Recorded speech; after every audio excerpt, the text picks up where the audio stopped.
Bom dia, amigos.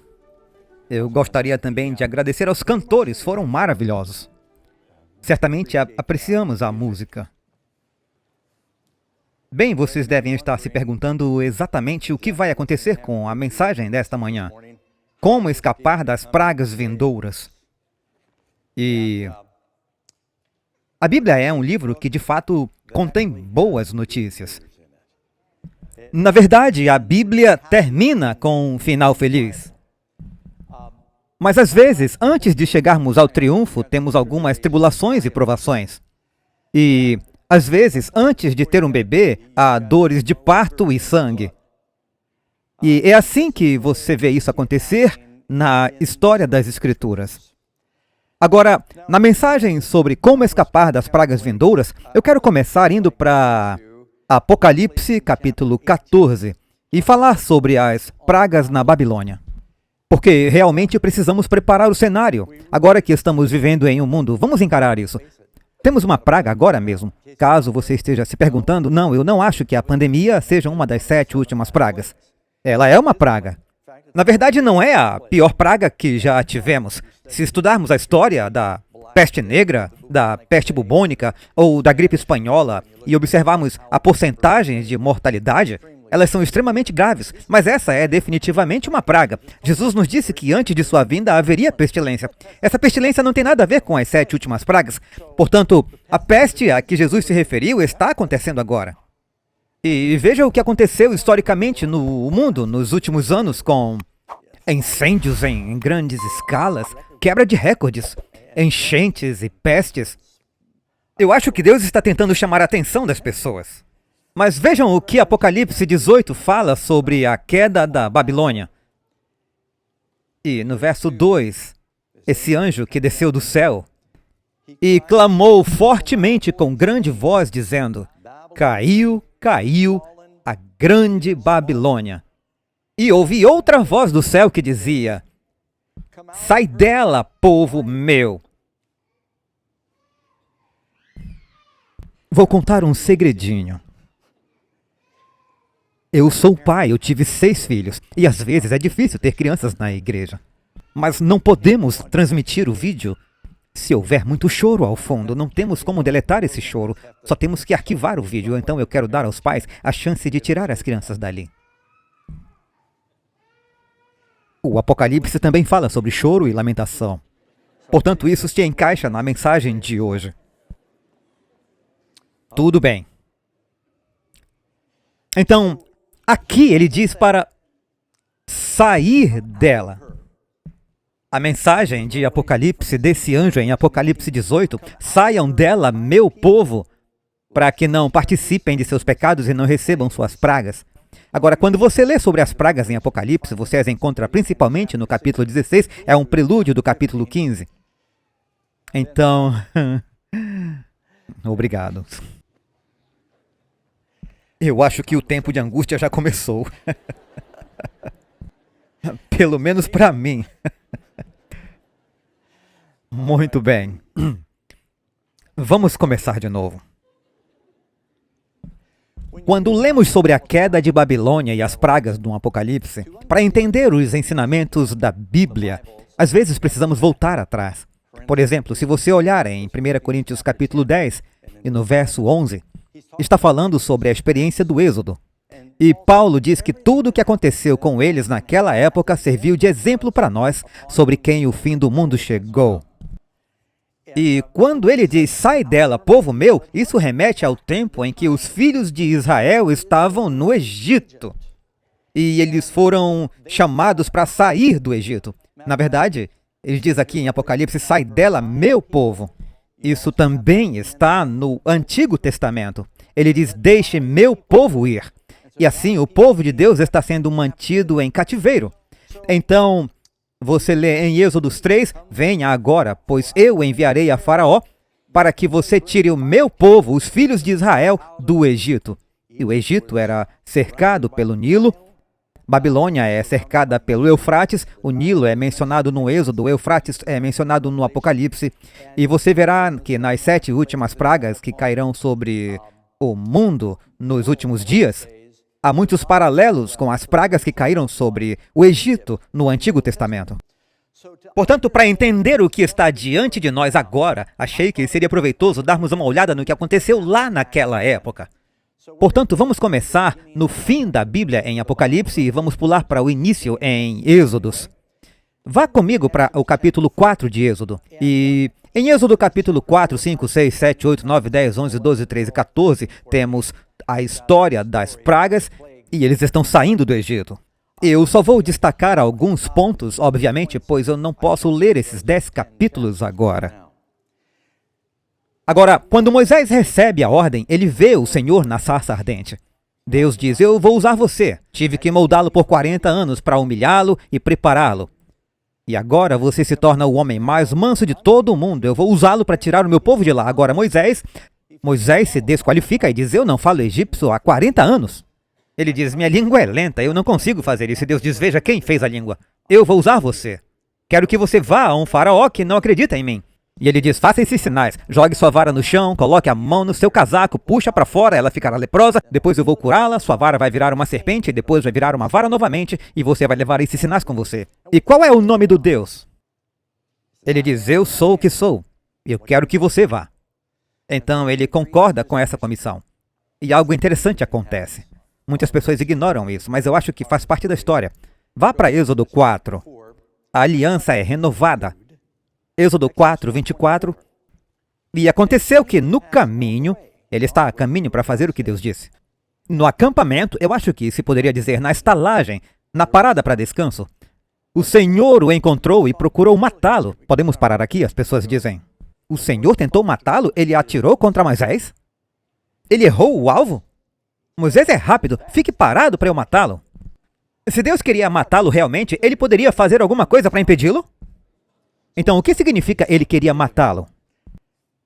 Pode ser que o Senhor o atingisse com uma doença e poderia ter sido fatal. Porque havia uma área em sua vida que não estava em harmonia com Deus. Moisés está se preparando para liderar a nação e Deus fez uma aliança com Abraão. Ele disse que seria uma aliança permanente com o povo de Deus, a circuncisão. Ora, os midianitas praticavam a circuncisão. Ele havia se casado com uma moça midianita. Ele havia se casado com uma midianita, Zípora, mas isso geralmente era só aos 13 anos.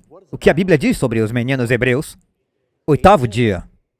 E eu não sei, deve ter havido algo mais acontecendo entre Moisés e sua esposa, porque... Bem, deixe-me terminar de ler.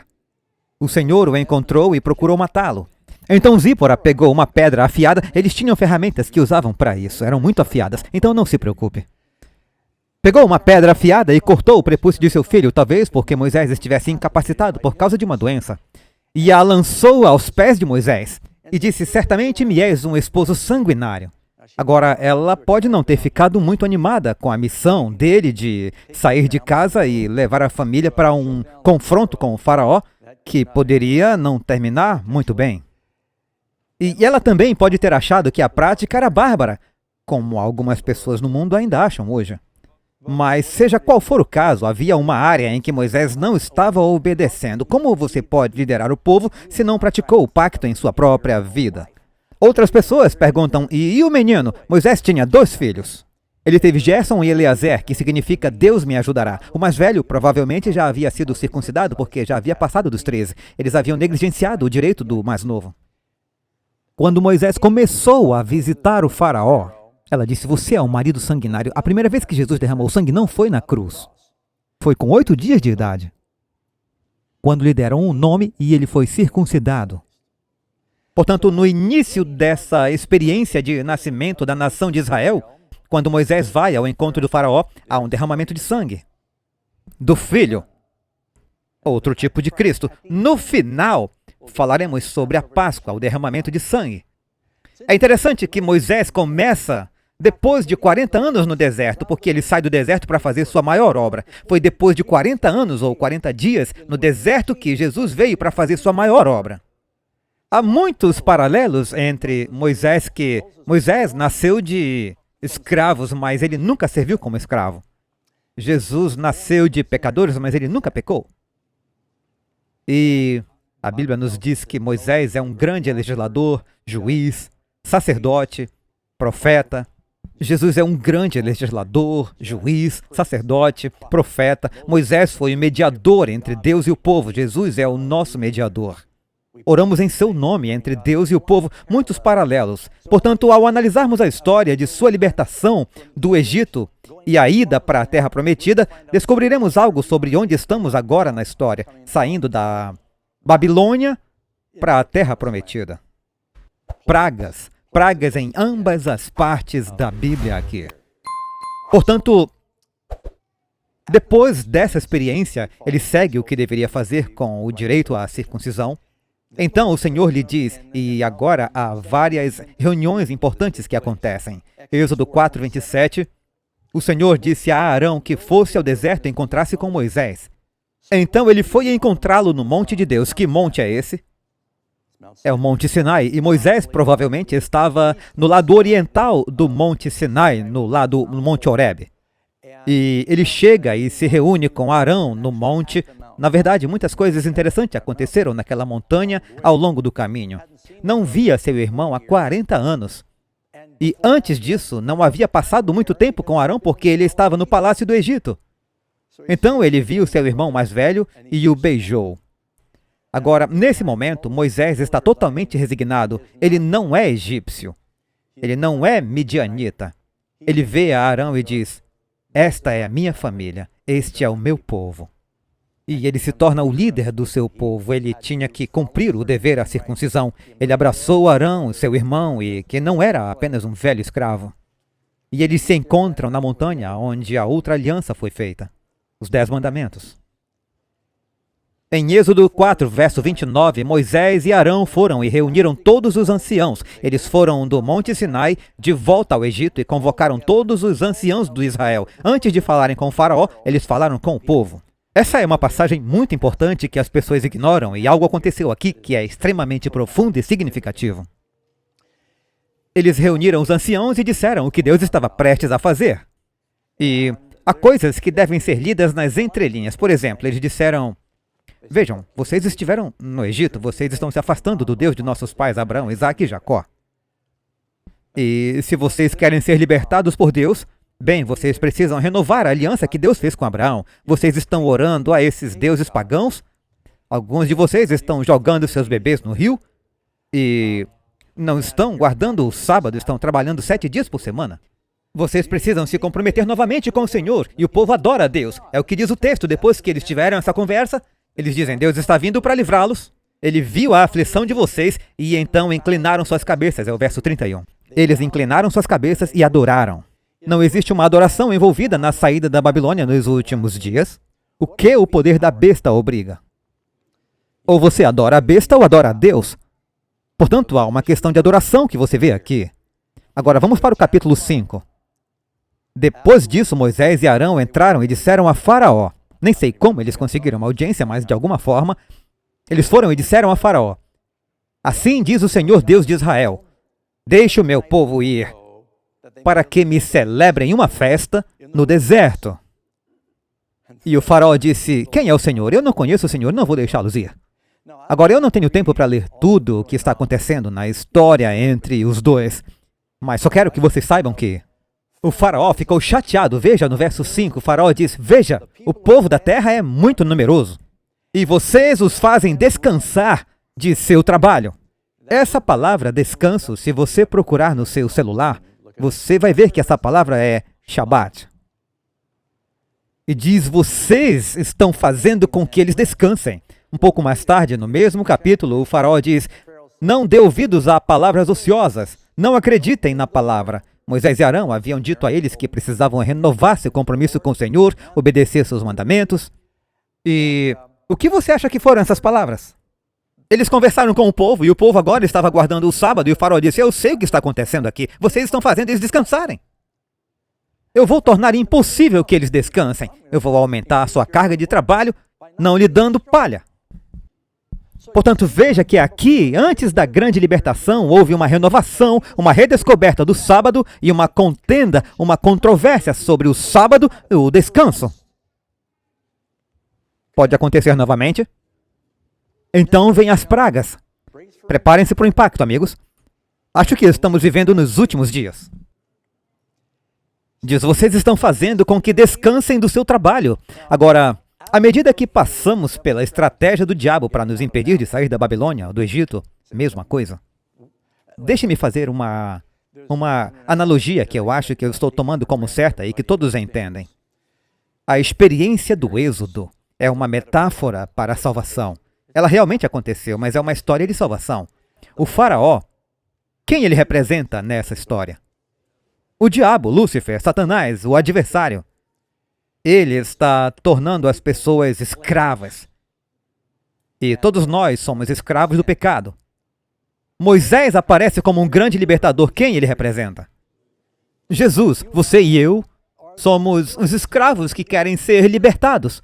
Então você tem toda a história aqui quando eles atravessaram o Mar Vermelho, que é um símbolo do batismo. E antes de saírem do Egito, 1 Coríntios capítulo 10 novamente, diz, eles foram batizados na nuvem e no mar. Jesus disse, a nuvem de fogo, lembram? E eles atravessam o mar, não nascermos do Espírito e não nascermos da água, não podemos entrar no reino dos céus. E assim, tudo o que acontece com as crianças, eles não começam sua jornada sem o sacrifício do Cordeiro. Esse Cordeiro é quem? É Cristo. Portanto, toda a história do Êxodo é, na verdade, um retrato da salvação. Agora, há paralelos entre o que aconteceu naquela época e o que está acontecendo hoje. A batalha entre o bem e o mal não mudou. E há uma razão para que as pragas que estão no Antigo Testamento e as pragas do Novo Testamento. Eu vou apenas listar rapidamente as 10 pragas, pois não temos tempo para ler todos os detalhes do que aconteceu com elas. Primeira praga, a água se transforma em sangue. Há menção de sangue no Apocalipse? Sim. O sangue era uma das pragas do Apocalipse? Sim. Diz, depois as rãs cobriram toda a terra. E Apocalipse fala sobre 3 rãs impuras. Rãs também no Apocalipse. Daí vem piolhos por toda parte, que aparecem depois de aspergirem poeira. Fala sobre poeira no Apocalipse. Então havia mosca em toda parte, na terra de Gósen. Todo o gado morreu. Fala sobre o colapso econômico em Apocalipse 18. Furúnculos. Essa é a 6ª praga. Há um aumento ruidoso nas pragas do Apocalipse? Sim. Uma tempestade de granizo. Na 7ª praga, uma grande chuva de granizo. Pedras de granizo de 45 quilos, que devastam a terra. A 8ª, nuvens de gafanhotos cobrem a terra. Apocalipse fala de gafanhotos, não entre as 7 pragas, mas os gafanhotos são mencionados como uma praga anteriormente. Então as trevas cobrem a terra. Há trevas mencionadas no Apocalipse, uma das pragas. Então nos diz que os primogênitos dos homens e dos animais morreram no Egito. E é claro, a Bíblia nos diz em Apocalipse que Cristo é o Filho unigênito. Ele morre em nosso favor para que possamos ser salvos dessa escravidão. Então eles foram até o faraó e disseram, deixa nosso povo ir. E ele diz, não, não vou deixá-los. Agora, mais uma coisa que eu quero mencionar. A Bíblia diz que Deus endureceu o coração de Faraó. Você já ouviu isso? Por 3 vezes. Deus disse a Moisés, eu vou endurecer o coração de Faraó. E as pessoas dizem, isso não foi muito justo. É assim que Deus age? É como uma caixa de chocolate, mas Deus os faz um pouco diferentes? Você dá uma mordida e fica surpreso ao descobrir o que era. Deus diz, eu vou amolecer o coração dessa pessoa e ela será salva.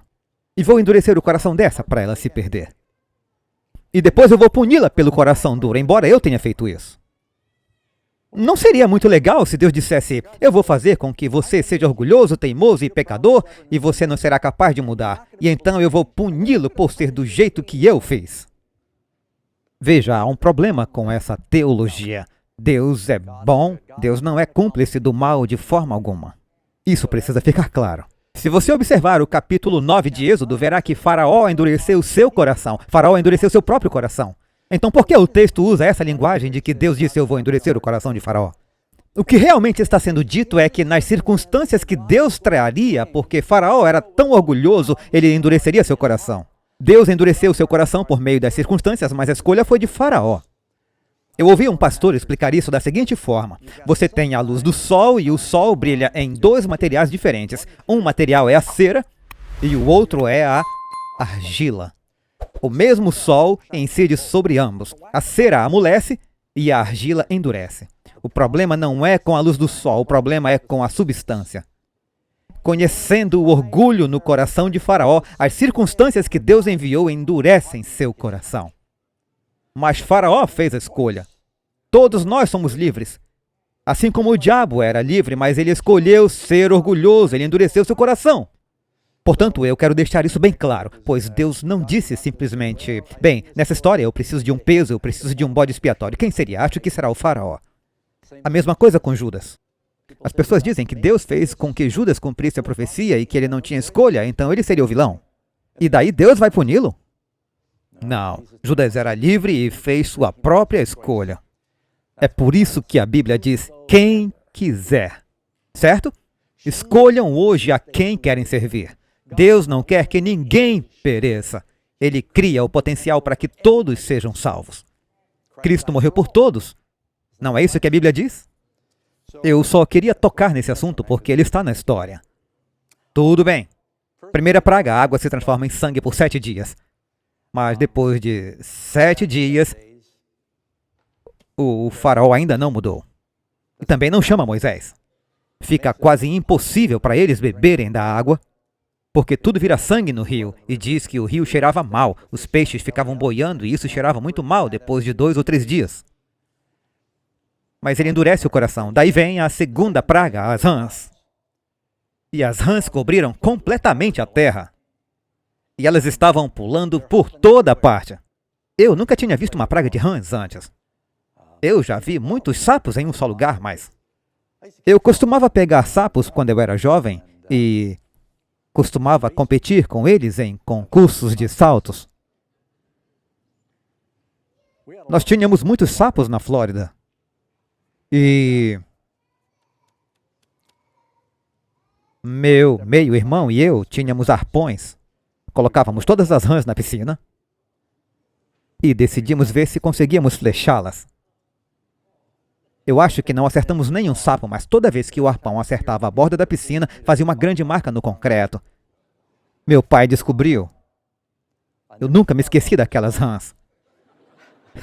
Essa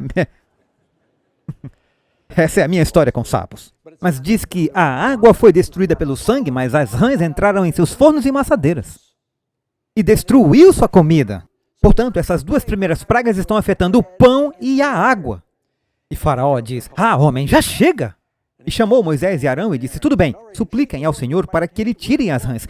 Não é interessante que um incrédulo esteja orando? E Deus responde? Responde. Mas o fato de você orar a Deus não significa que está tudo bem. Deus também respondeu à oração de Faraó várias vezes nessa história. Então ele chamou Moisés e Arão e disse, tirem as rãs e eu deixarei o povo ir para que eles possam sacrificar ao Senhor. E então Moisés orou para que Deus tirasse as rãs. Deus então tira as rãs, eles as ajuntam em montes e as levam para adubar em algum lugar. Mas o faraó viu que havia alívio. E ele endureceu o coração, não dando ouvidos ao que o Senhor disse. E ele disse, bem, vamos procrastinar. Já ouviram um político fazendo promessa que nunca foi cumprida? Isso não foi nada engraçado. Foi só muito real.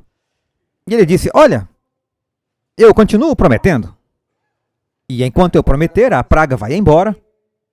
Mas não vou deixá-los ir, eles são metade da nossa força de trabalho. Por que eles queriam destruir Israel? E eles disseram, há mais deles do que de nós. Se houver uma guerra, eles se juntarão aos nossos inimigos e poderão se multiplicar. Estão loucos? Vamos perder os nossos escravos. Então ele disse, eu não vou deixá-los ir. Então, ele usou sua primeira tática, que foi a procrastinação. Deus disse, saiam do Egito. O faraó disse, ok, vou deixá-los ir. E eles esperaram, mas nada aconteceu. O diabo dirá, sim, um dia você será livre. E uma das ferramentas mais bem-sucedidas do diabo para manter as pessoas na escravidão é a procrastinação. Eu aposto que quase todo mundo aqui, em alguma área da sua vida, pensa em algo que planeja mudar em sua vida. E já está planejando isso há 20 anos. Isso nunca acontece. O diabo diz, sim, você vai sair do Egito. Anime-se, um dia isso vai melhorar, eu vou deixá-lo ir. Mas você nunca se liberta. A procrastinação é muito perigosa. Quando ele viu que havia alívio, endureceu o coração, porque o sol ainda brilha e Deus ainda nos abençoa, mas não nos afastamos de nossos pecados. Há uma passagem em Eclesiastes 8:11, porque a sentença contra uma obra má não é executada rapidamente, Por isso o coração dos filhos dos homens está inteiramente disposto a praticar o mal. Sempre que Deus nos chama para segui-lo, quando Ele diz para segui-lo?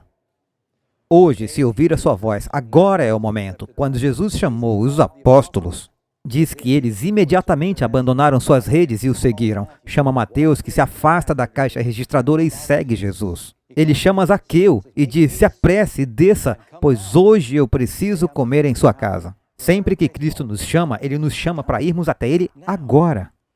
Alguém disse: um dia desses é o mesmo que nunca. Eu sempre pensei em fundar um clube de procrastinação,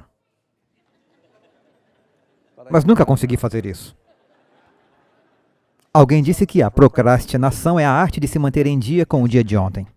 Ouvi dizer que durante a Guerra Revolucionária havia um general em um dos lados do Delaware, General War, e ele estava em sua tenda com seus homens, jogando cartas com seus oficiais. E Washington estava atravessando o Delaware, e um dos vigias viu.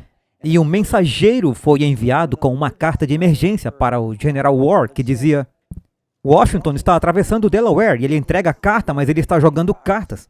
Ele diz muito obrigado e coloca a carta no bolso. E disse: eu vou dar uma olhada nisso aqui depois que meu jogo acabar. Os americanos haviam aparecido. E ele e muitos de seus homens foram mortos e a batalha foi perdida porque ele esperou.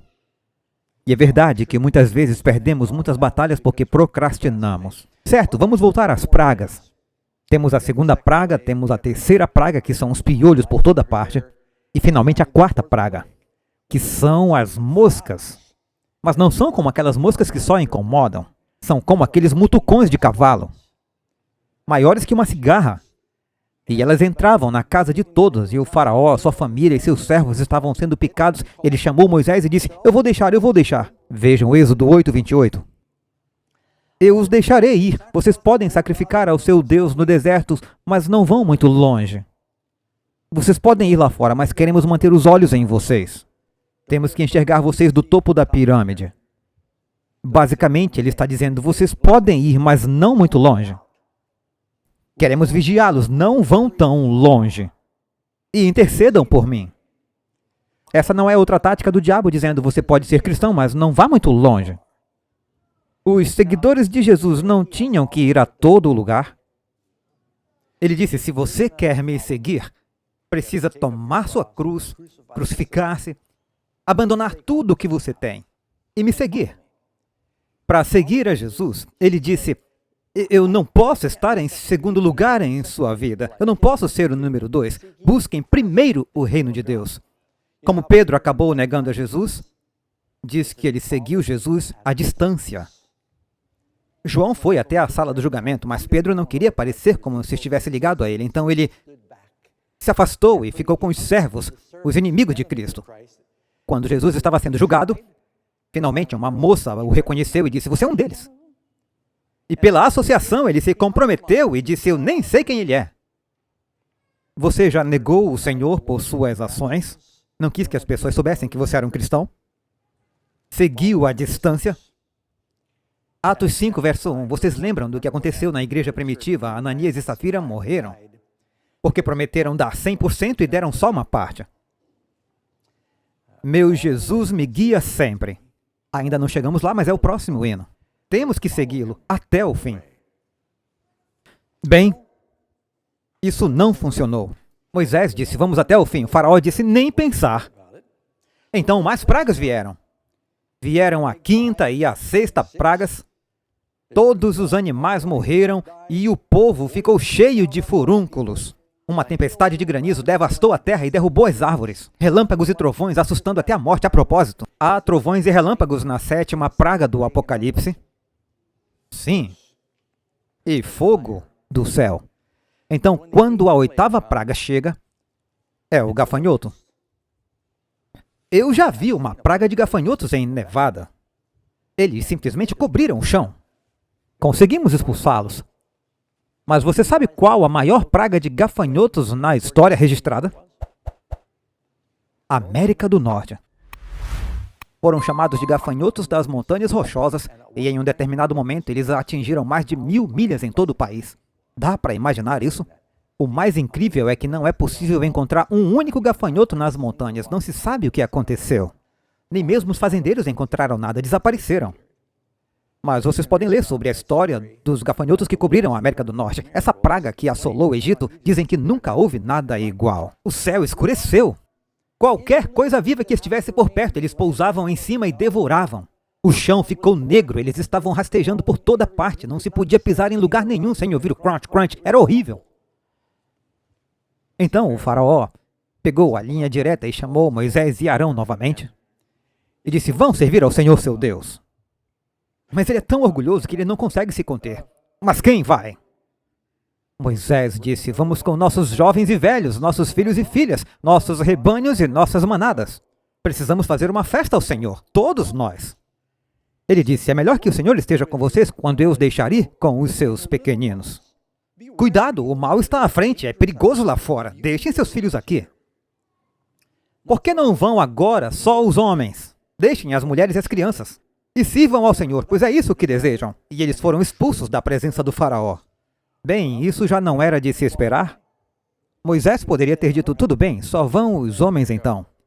O faraó sabia: se eu puder manter a família deles, se eu puder manter suas relações, seus filhos ou sua família, agora ele fazia uso dos compromissos paternos. Agora haveria prioridades paternas. Deixem seus filhos. E ele pensou: eles seriam bebês âncoras. Já ouviram essa expressão antes? Vocês terão que voltar se eles ficarem. E Moisés disse: não, não vai rolar. O que Jesus diz sobre isso? O diabo às vezes usa nossos relacionamentos para nos impedir de ir até o fim. Nos últimos dias, as pessoas serão testadas porque até mesmo nossos próprios familiares se tornarão nossos inimigos. É preocupante pensar nisso. E eu sei que alguns aqui agora não querem olhar para a direita ou para a esquerda porque podem pensar que a estão incriminando. Mas haverá pessoas que nos trairão, são palavras de Jesus. Pai contra filha, filha contra sogra, marido contra esposa, pais contra filhos. Será uma traição de partir o coração.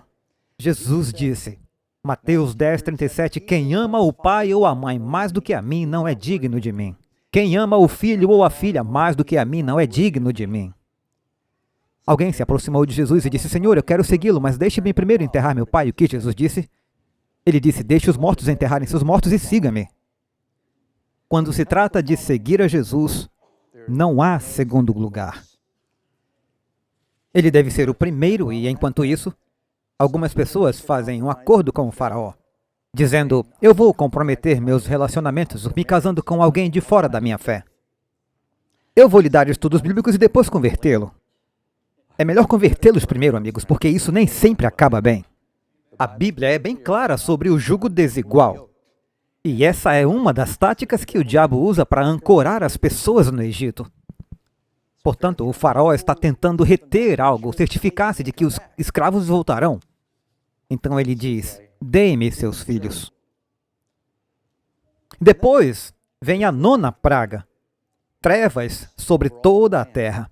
E essa escuridão é uma escuridão que você não pode cortar com uma faca, é tão espessa que eles não conseguem ver nada. A escuridão não é uma das pragas que caem sobre a semente da besta no Apocalipse? Sim. Então o faraó chama Moisés e Arão e diz em Êxodo 10:24, vão servir o Senhor, mas deixem que seus rebanhos e manadas fiquem para trás. Os pequenos podem ir. Vocês podem levar suas esposas e seus filhos com vocês, mas deixem o seu gado aqui. Por que isso?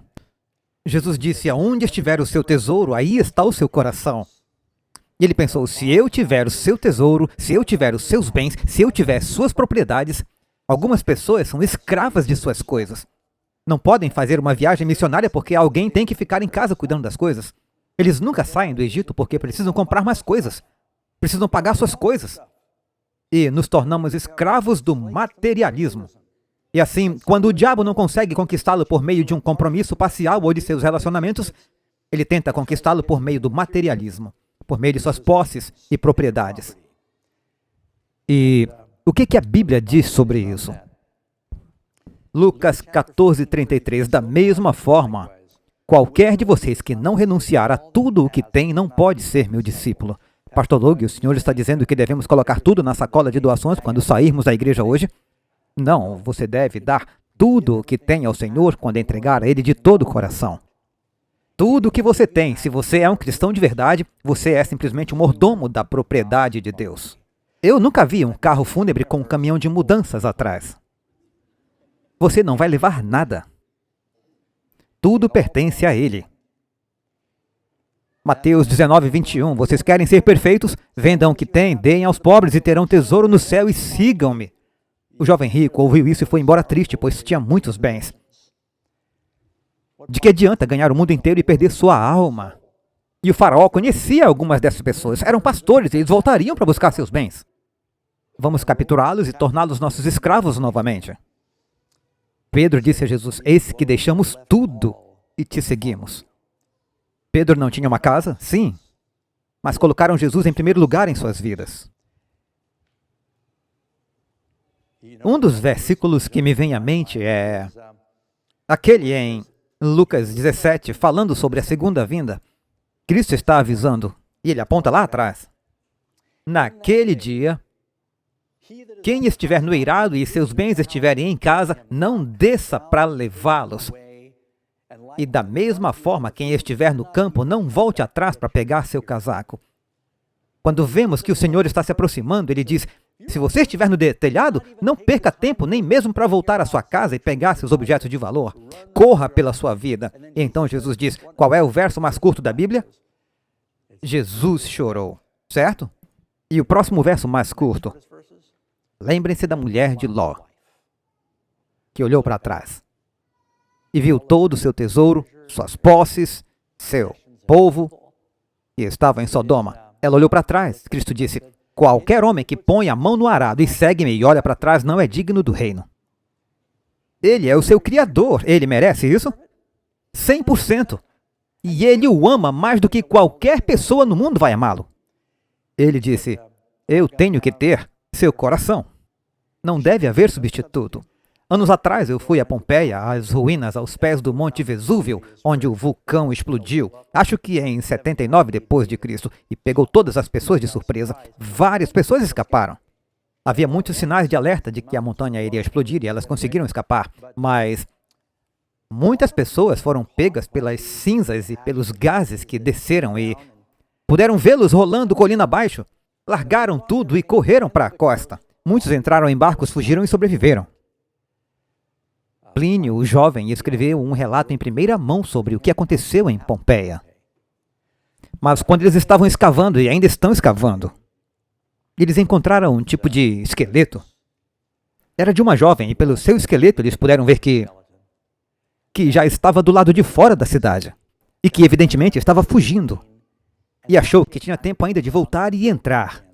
E pegar alguns objetos de valor e joias. Eles encontraram na sua mão segurando brincos e algumas joias. E aí você pensa, que tragédia. Perder sua vida por isso. E ela pensou, eu ainda tenho tempo para pegar um pouco dessas coisas. De que adianta ganhar o mundo inteiro e perder sua alma? E o faraó disse, deixe-me ficar com as coisas. E se o Senhor não tiver todo o seu coração, se tudo estiver relacionado com as coisas, então você será um alvo para o inimigo. Bem, mais pragas vieram. Essa foi a 9ª praga. Agora, antes da 10ª praga, e todos sabem qual é. É a pior de todas. A morte de todos os primogênitos, homens, animais, mulheres, escravos, ricos, pobres, seriam levados. E Moisés avisou a todos com bastante antecedência. Na verdade, até mesmo alguns egípcios passaram a acreditar em Moisés. Quando eles saíram do Egito, a Bíblia diz que não eram apenas os israelitas. Havia uma multidão mista que disse, o Deus deles é maior que o Deus egípcio, nós vamos com eles. E foi dito a eles que se quisessem sobreviver às pragas, eles precisariam sacrificar um cordeiro. E lhes foi pedido um cordeiro perfeito, um tipo de Cristo. Seus ossos não deviam ser quebrados, os ossos de Cristo não foram quebrados. Devia ser macho. Cristo, é claro, era macho. Eles deveriam pegar esse cordeiro inocente e depois de sacrificá-lo, deviam pegar o sangue do cordeiro e colocá-lo sobre a porta da casa. Agora eles seriam salvos, pois haveria uma Páscoa e uma procissão. Êxodo 12, verso 13. Agora o sangue lhes servirá de sinal nas casas em que vocês estiverem. E quando eu vir o sangue, passarei por cima de vocês. Não são tantas palavras, eu vou repetir, porque eu vou pedir que vocês falem comigo. E quando eu vir o sangue, passarei por cima de vocês. Podem repetir comigo? Quando eu vir o sangue, passarei por cima de vocês. Esse é um anjo do juízo que está vindo para julgar. E quando ele vier, o julgamento é a morte. A penalidade do pecado é a morte. Mas ele diz, quando eu vir o sangue, passarei por cima de vocês. A única maneira de sobrevivermos às pragas nos últimos dias é ter o sangue do Cordeiro. Essa é a moral de todo o sermão. Há pragas vindo. E só há uma forma de sobreviver às pragas. E você precisa do sangue. É daí que vem a palavra Páscoa. O anjo do juízo passará. Quando ele vir o sangue. É interessante que haja um julgamento no Egito no início desses 40 anos antes de saírem do Egito. E quando o anjo vir o sangue, aqueles que tiverem o sangue acima da porta terão suas casas protegidas. 40 anos depois, quando Jericó foi destruída, a única casa em que as pessoas sobreviveram foi aquela em que havia uma corda vermelha na janela que representa o quê? O manto escarlate, o sangue de Cristo. Todos naquela casa sobreviveram. Você precisa do sangue sobre a sua casa. Seu corpo é o templo do Espírito Santo. Sua casa como família, sua casa como indivíduo. Eles tomaram o sangue do Cordeiro. E quando o anjo viu o sangue, ele passou por cima. E é claro que aqueles que tinham esse sinal ao redor deles, o anjo passou à meia-noite e ouviu um grito que subiu da terra do Egito. Alguns egípcios colocaram o sangue em suas portas e foram poupados, mas a maioria das casas não foi poupada. E desde o faraó, que está sentado no trono, até a pessoa que está na masmorra, não havia uma casa no Egito que não tivesse experimentado a terrível agonia da morte. Diz que um grito subiu da terra, o luto e a lamentação que subiram da terra do Egito depois daquela praga. Foi muito assustador. Mas ninguém que tinha o sangue morreu. E a essa altura, o faraó e o povo estavam tão angustiados, eles não sabiam que eram os próximos. Isso é mortal, não se trata apenas de perder nosso gado, não se trata apenas de sapos, gafanhotos, luz, moscas, estamos morrendo. Deus é tão misericordioso. Quando se trata da prioridade da vida, Deus enviou pragas sobre os rios. A propósito, todas essas pragas eram contra seus deuses, percebem? Eles adoram o rio, adoram as rãs, adoram todas essas coisas, adoram os elementos. Isso foi, na verdade, juízo contra os deuses. Mas Deus puniu os rios, as rãs, piolhos, gafanhotos. Mas no final Deus disse, eu quero poupá-los, vocês foram feitos à minha imagem. As pessoas não morrerão até a última praga, porque Deus queria preservá-las o máximo que pudesse. No final dos dias da criação, Deus salva a sua maior obra quando cria o homem, à sua imagem. Porque você e eu não morremos para salvar sapos e bichos malhados. Quer dizer, eu gosto de animais.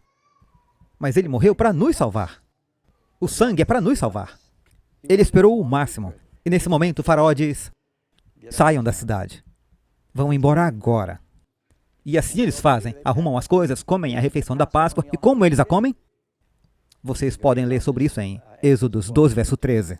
Eles calçam seus sapatos, pegam os seus cajados, seus pães são ázimos porque eles não têm tempo para esperar que cresça. É algo que foi feito às pressas. Mais uma vez, nos lembrando de que se Deus está chamando você para sair da Babilônia, agora estamos levando isso para os nossos dias. Saia do Egito. Não hesite. É preciso estar pronto para ir quando Ele chamar. E assim que eles sacrificaram o cordeiro, e então o faraó deu a ordem para saírem. Agora eles se levantaram e começaram a viagem. Bem, quando chegaram ao Mar Vermelho, de repente tudo ficou muito calmo no Egito. Os primogênitos morreram, os escravos se foram, e os egípcios estavam dizendo uns aos outros, parece que houve uma ocorrência natural aqui. Os israelitas se aproveitaram daquilo. Todas as pragas poderiam ser explicadas cientificamente. Já ouviram falar isso? Eu me lembro que muitos incêndios estavam ocorrendo no norte da Califórnia. Eu não sei se vocês lembram, mas logo após a legalização do casamento entre pessoas do mesmo sexo, a Califórnia teve 1000 relâmpagos em um dia. E eu comentei com um colega pastor. Eu disse, isso não parece um juízo? Ele veio atrás de mim, cara, você ainda acredita nessas coisas? Deus não age assim. Eu disse, sério? Eu disse, eu li na Bíblia que quando eles não se arrependiam, não havia chuva. E eu disse, sim, às vezes eu acho que é assim que Deus age. Mas ele disse, a ciência explica tudo, é o clima. E os egípcios começaram a dizer, isso não era ação de Deus. Deus não estava tomando nenhuma iniciativa aqui. O que fizemos? Nós os deixamos ir embora, vamos recuperá-los. Então eles pegam seus 600 carros e todos os soldados que ainda estavam disponíveis e foram. Eles ainda tinham um exército. E eles vão atacar os filhos de Israel. Você conhece a história. Os filhos de Israel haviam tomado a estrada para o sul em vez da estrada do rei normal. E agora eles estão cercados por montanhas de ambos os lados e um oceano à sua frente. E eles veem os egípcios chegando. Parece que não há como escapar. E Deus diz, fiquem parados. Moisés levanta sua vara, o mar vermelho se abre, Deus cria um caminho para eles. Quando parece não haver esperança, Deus muitas vezes faz o seu melhor, amém? Eles descem, e a Bíblia diz que a água era como uma parede à direita. É como visitar um daqueles grandes aquários. Eles conseguiam olhar e ver os peixes ali. Uma parede à direita, outra à esquerda, e eles atravessando. E o faraó deve ter tido algumas conversas estimulantes para fazer seus soldados descerem até lá. Mas ele disse, sigam-me, e eles saíram em disparada com seus carros pelo abismo entre as duas paredes de água. Todos os israelitas passaram completamente para o outro lado.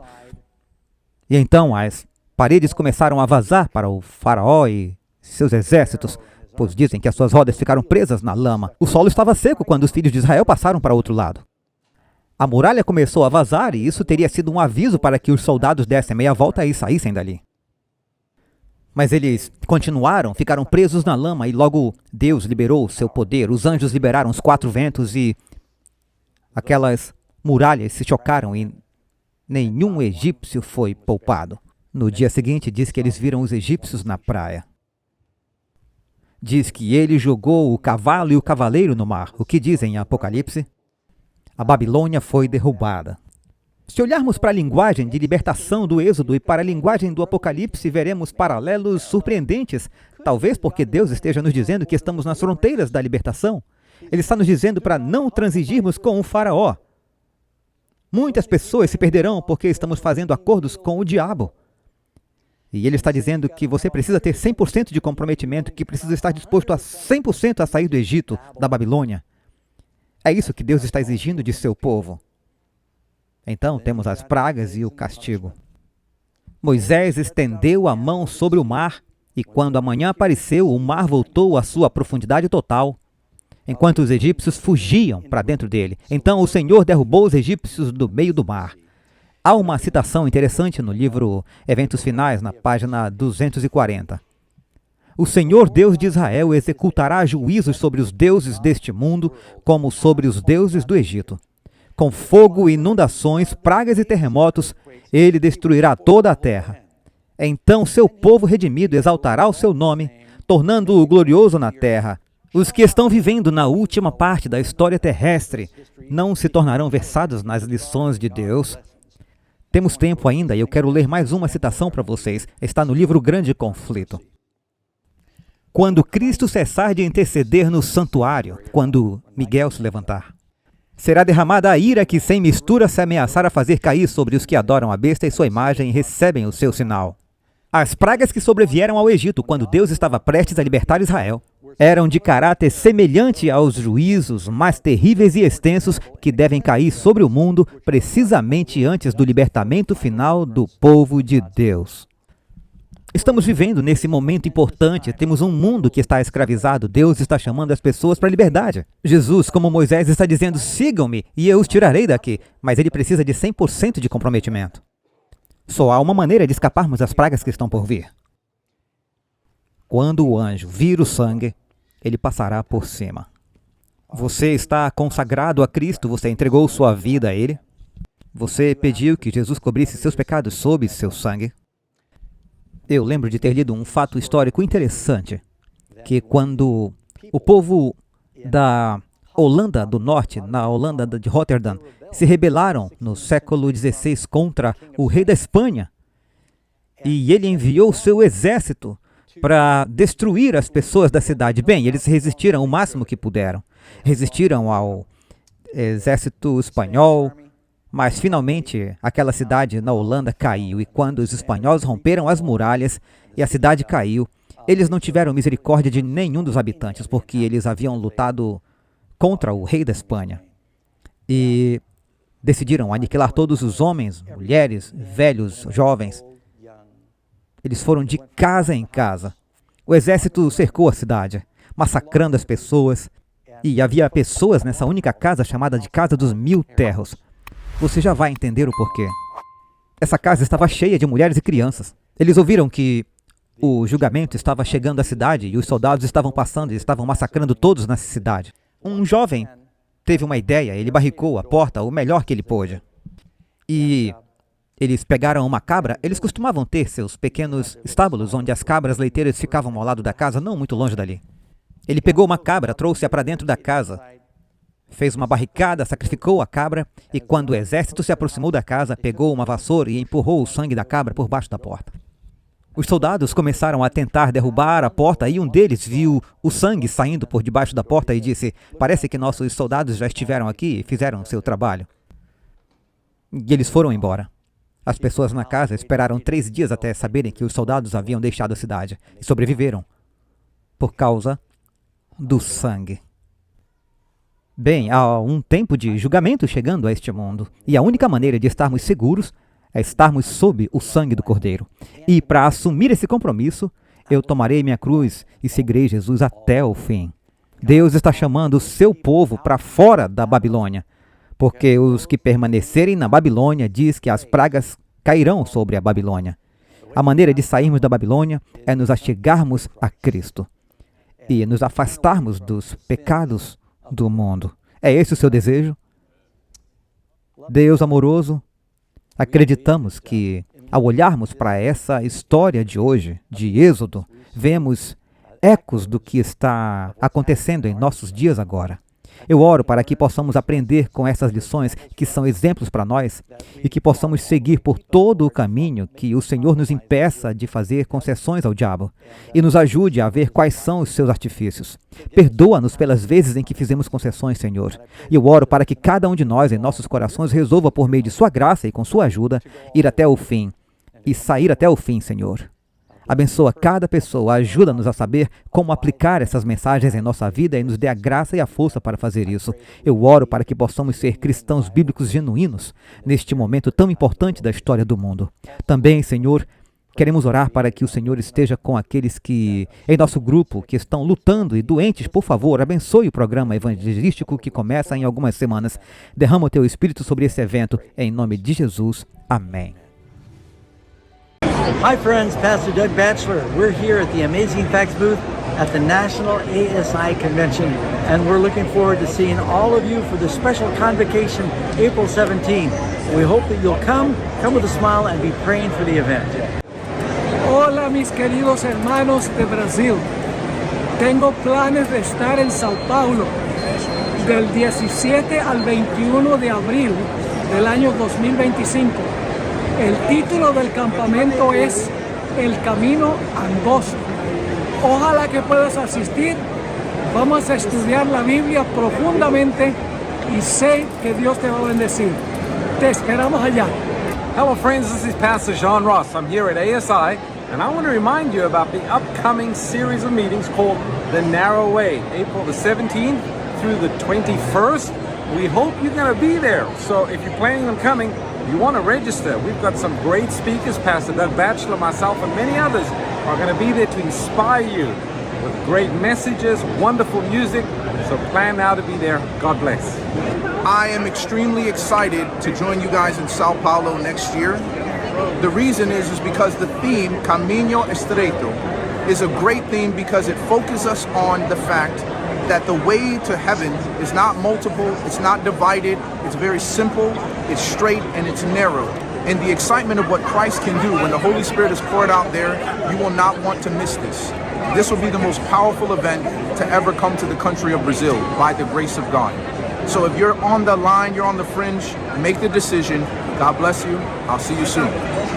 Hi, I'm Barbara O'Neill, and I'm going to be in Brazil between the 17th and the 21st of April 2025 at a camp meeting there called the Narrow Way, and I look forward to seeing you there. Hello, my Brazilian brothers and sisters. It's Christian Berdal from Shepherd's Call Ministry, and I'm so excited to invite you to Brazil. I'm coming back. There's going to be several of us together, amazing speakers. It's going to be an incredible weekend together. So make sure that you sign up here. Estamos juntos!